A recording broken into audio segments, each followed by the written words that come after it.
जय हिंद दोस्तों, financial year 24-25 assessment year 25-26 के लिए क्या आपका भी किसी ने टीडीएस काट लिया था, आपसे टीसीएस कलेक्ट कर लिया था, आपने एडवांस टैक्स ज्यादा भर दिया था और आईटीआर भरते समय आपको पता लग रहा है मेरा तो टैक्स पेबल बनता ही नहीं है, तो जितना भी एक्स्ट्रा टैक्स आपका भरा हुआ था दोस्तों उसको आप क्लेम कर सकेंगे एज ए टीडीएस रिफंड। तो आपने भी अभी तक अपनी आईटीआर भर दी है तो आपको सबसे पहले तो दोस्तों उस टीडीएस को क्लेम करना पड़ेगा, डिमांड करना पड़ेगा, तभी आपको आईटीआर का रिफंड मिलेगा। इसके अलावा 14 ऐसी बातें आपको आज इस वीडियो में बताने वाले हैं, उन सभी का अगर आप ध्यान देंगे तो आपका दोस्तों आईटीआर का जो रिफंड है वो कोशिश होगी कि जल्दी आपके अकाउंट में प्रोसेस हो जाएगा और बिल्कुल सही तरीके से बिना किसी प्रॉब्लम के हो जाने वाला है। तो सबसे पहला काम आपको क्या करना है दोस्तों, अगर आप चाहते हैं कि आपकी आईटीआर जल्दी और टाइमली प्रोसेस हो जाए और आपका रिफंड आ जाए तो आपको अपनी आईटीआर ड्यू डेट से पहले भरनी है। ड्यू डेट क्या होती है, पहले ये 31 जुलाई 2025 हुआ करती थी, अब इस ड्यू डेट को बढ़ा करके 15 सितंबर कर दिया है क्योंकि गवर्नमेंट ने जो आईटीआर के फॉर्म है बहुत ज्यादा लेट कर दिए थे। तो 15 सितंबर से पहले कोशिश करें आप अपनी आईटीआर भर दें। अगर 15 सितंबर से पहले भर देंगे तो दोस्तों जो भी आपको रिफंड आने वाला है उसके ऊपर आपको ब्याज मिलेगा और वो ब्याज आपको 1 अप्रैल 2025 से मिलने वाला है। तो दो बेनिफिट हो गए, एक तो आपकी प्रोसेसिंग और रिफंड जल्दी आने की कोशिश रहेगी और आपको आपके रिफंड के ऊपर ब्याज है 6% पर एनम के हिसाब से दोस्तों वो भी आपको 1 अप्रैल से मिलने वाला है। इसके बाद में जो दूसरी बात का ध्यान देना है, आईटीआर के फॉर्म दोस्तों 1 से लेकर के 7 तक होते हैं, अलग अलग इनकम आपके स्टेटस के हिसाब से आपको भरना होता है। आपको पता होगा सैलरी, पेंशन, एफडी का ब्याज है तो आईटीआर 1 भरेंगे, long term, short term, capital gain है, म्यूचुअल फंड है, एग्रीकल्चर है 2 भरेंगे, आपका प्रिजम्पटिव है सेल का 8% 6% तो 4 भरेंगे, ऑडिट है, एफ&ओ वगैरह है, इंट्राडे है तो आईटीआर 3 भरेंगे। तो दोस्तों बिल्कुल सही, करेक्ट और एग्जैक्ट आईटीआर का फॉर्म भरें ताकि आपकी आईटीआर प्रोसेसिंग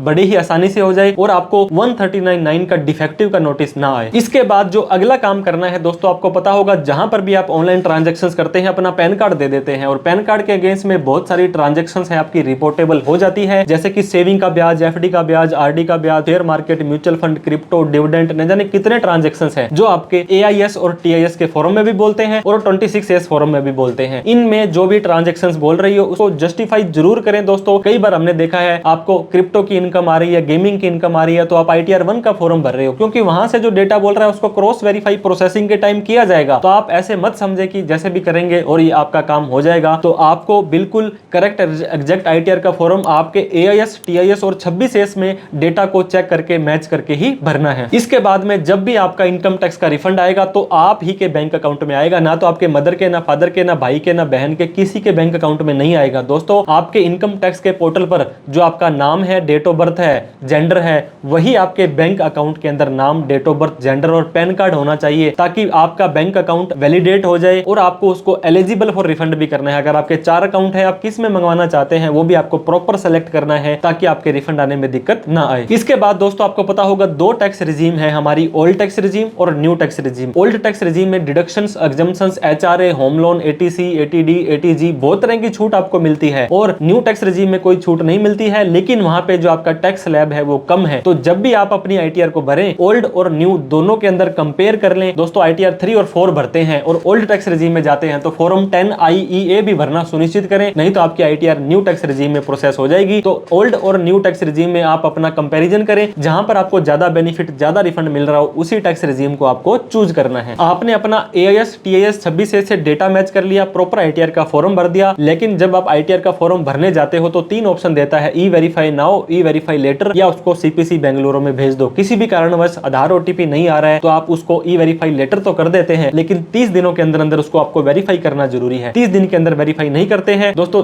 बाद में करते हैं तो ये माना जाएगा कि आपने उसी दिन ही आईटीआर को वेरीफाई किया है, तो यहां पर भी आपका डिले रिफंड हो सकता है। इसके अलावा दोस्तों जब भी आप आईटीआर को वेरीफाई करें, अब अगली जो चीज दोस्तों आपको बात ध्यान देनी है वो है आपको रिटर्न भरने के बाद अपना मोबाइल नंबर और ईमेल आईडी, यानी कि रिटर्न भरने से पहले भी इनकम टैक्स के पोर्टल पर जाएंगे, माई प्रोफाइल में जाएंगे तो वहां पे 2 मोबाइल नंबर और 2 ईमेल आईडी आप अपनी अपडेट कर सकते हैं। तो हो सकता है एक पर मैसेज आया, मेल ना आए तो दूसरे पे तो आए, क्योंकि आईटीआर भरने के बाद ऐसा कभी नहीं होता है कि बिल्कुल सही की सही आईटीआर 100% लोग भरते हैं, कोई कमी पेशी छोड़ देते हैं। तो आप अपनी कम्युनिकेशंस की जो डिटेल है कि आपको कोई भी सूचना आने वाली हो वो कहां पे आए, तो आप अपना मोबाइल और ईमेल आईडी प्रॉपर रूप से चेक कर लें और उसको अपडेट कर लें। इसके बाद में दोस्तों जो चीज ध्यान देनी है, बहुत लोग इसको इग्नोर कर देते हैं, 139(9) का डिफेक्टिव रिटर्न का नोटिस। ये क्या होता है, मैंने आपको बताया एएसटीएस से डाटा सही नहीं चेक किया, आपने अपनी आईटीआर का फॉर्म सही नहीं भरा, तो इनकम टैक्स डिपार्टमेंट का जो सीपीसी बेंगलुरु है जो कि कंप्यूटराइज आपकी आईटीआर को चेक करता है, तो वहां पर जाकर के दोस्तों आपसे ये पूछ लिया जाता है कि आपने अपनी ITR के अंदर ये चीज दिखाई है, ये गलत है,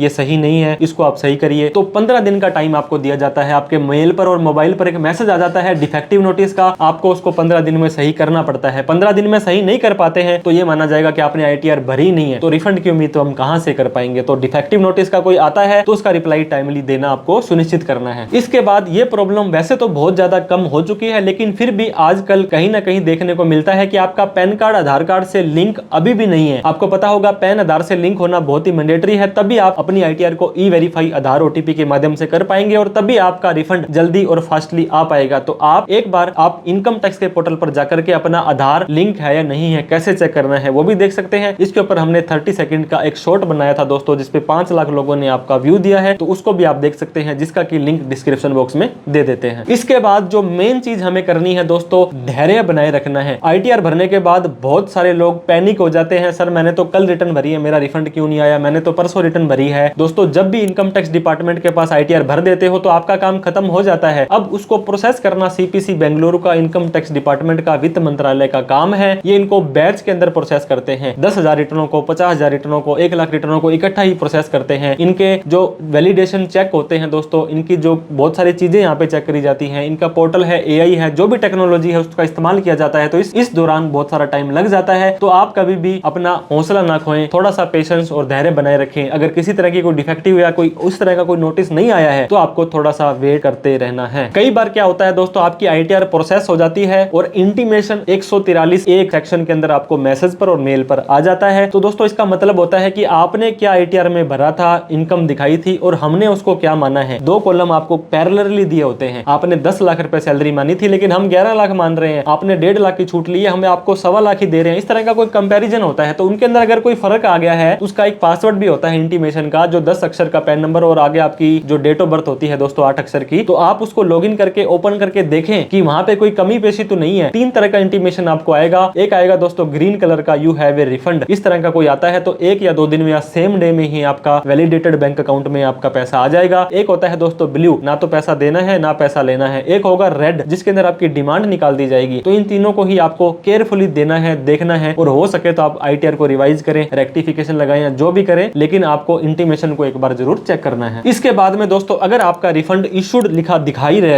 दे रहा है लेकिन आपको पता ही नहीं है कि कब आपके बैंक अकाउंट में आया है, तो उसके लिए आपको ITR के नीचे व्यू मोर के अंदर जाएंगे और वहां पर आपको रिफंड स्टेटस दिखाई देगा। असेसमेंट ईयर आपको सेलेक्ट करना है और उसके बाद में आपको किस तारीख को कौन से बैंक अकाउंट के लास्ट के डिजिट है और UTR नंबर के माध्यम से आपको बता दिया जाएगा कि ये पैसा आपके इस तारीख को आपके इस बैंक अकाउंट में आ गया था। तो यहाँ पर आप अपना स्टेटस चेक कर सकते हैं। अगर दोस्तों आपका भारत सरकार ने, इनकम टैक्स डिपार्टमेंट ने रिफंड इशू कर दिया था लेकिन आपका बैंक अकाउंट वैलिडेशन फेल्ड हो गया था, तो क्या होगा? तो आपको अपना बैंक अकाउंट फिर से वैलिडेट करना पड़ेगा और रिफंड री इशू की रिक्वेस्ट लगानी पड़ेगी। जो आप सर्विसेज में जाकर के रिफंड री इशू में जाकर के आप अपना सेलेक्ट करेंगे असेसमेंट ईयर और उसका आप कर देंगे दोस्तों डिस्प्यूट रेज और उसकी आपको रिफंड री इशू की रिक्वेस्ट लगा देनी है ताकि आपका जो अकाउंट में पैसा आ जाए। ये सारी चीजें करने के बाद भी साम दाम दंड भेद दोस्तों आपका रिफंड नहीं आता है। एक इनकम टैक्स डिपार्टमेंट की ईमेल आईडी है जो हम स्क्रीन पर दिखा देते हैं, इसके ऊपर आपको अपनी डिटेल डाल देनी है। अदरवाइज आप ट्विटर पर या एक्स जो आजकल है उसके ऊपर इनको ट्वीट करना है और आपका कोई पर्सनल डेटा शेयर नहीं करना है। और इसके अलावा दोस्तों इनकम टैक्स के पोर्टल पर जाकर के ग्रीवेंस रेज करना है। वहां पे आपको प्रोसेसिंग CPC ITR में जाकर के मेरी प्रोसेस क्यों नहीं की जा रही है, इतना टाइम हो गया है, इस तरह से आप लिखेंगे